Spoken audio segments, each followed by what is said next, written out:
Have you ever wanted to make subtle changes to color in an image so you could accentuate the difference between similar hues?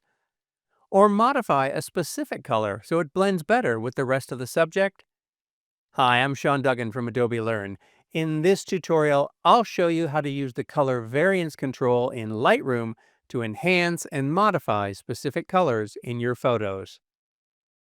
I've already applied an auto adjustment to this photo, but there's some additional fine-tuning I want to apply to the color of the grass.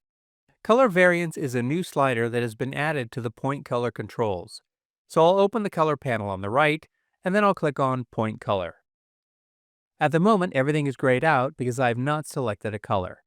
So the first step in using Point Color is to enable the eyedropper tool. Now, when you use the eyedropper to select a specific color in a scene, the variance slider will affect a range of colors that are similar to the color that you chose.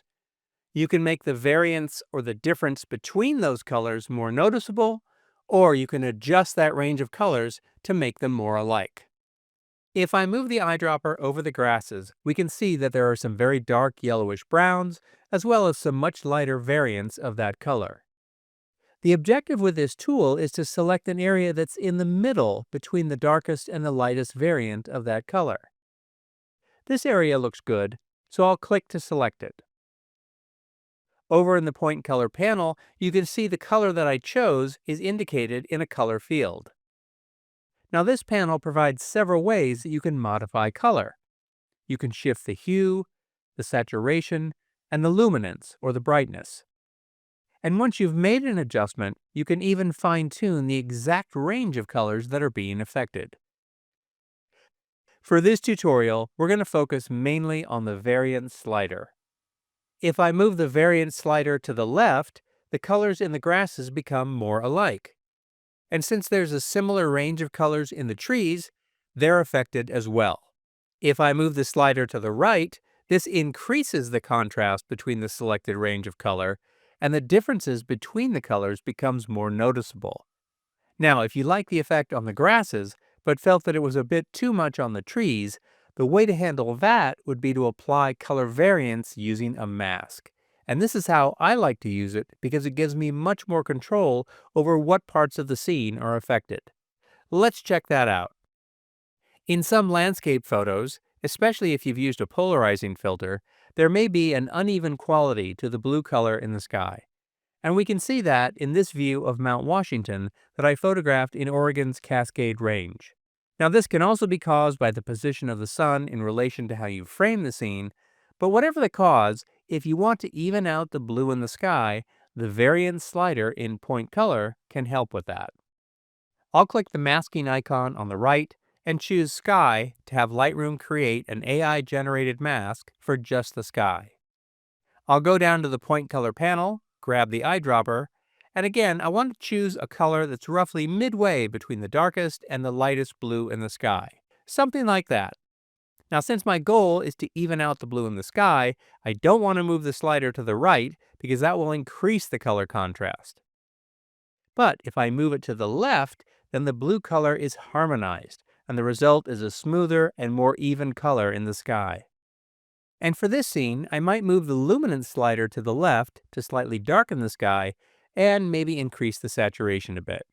I'll click and hold the eye icon at the top of the masking panel to see the before view, and here it is after that adjustment. Much better. Okay, let's shift gears now and explore how you can use the variance slider to even out the skin tones in a portrait. In this photo, the man has an obvious sunburn. It's especially apparent on his nose, his cheeks under his eyes, and on his head. I'll go to the masking icon on the right, and down in the People section, I'll click on the thumbnail for the man. Lightroom uses AI to identify different areas that can be masked. I'll select Facial Skin, and then click Create. Once again, I'll go to Point Color, get the eyedropper tool, and select a color on his face that I feel is midway between the darkest, reddest color of his skin, which is on his nose, and the lightest area, which is probably some of the highlights on his forehead. I think this area down by his mustache is pretty good. With this example, you can really see that moving the variance slider to the right is definitely not what we want to do. So let's move it back to the left and we'll see that sunburn fade away. Now, if you go too far to the left, the skin tone can become too uniform and look unnatural. So to fix that, we'll just back it off a bit, maybe to about -50. That removes the bad sunburn, but there's still some variation in his skin tone, which looks more natural. As a final touch, I'll increase the luminance to lighten his face a bit, and maybe reduce the saturation by a few points. Here's the before version, and here's how it looks now after the variance slider has removed the bad sunburn. With these examples, we saw how you can use color variance on both landscape and portrait images. But it can be useful for any type of photo where you need to make subtle adjustments to a specific range of colors. So give it a try on some of your own images.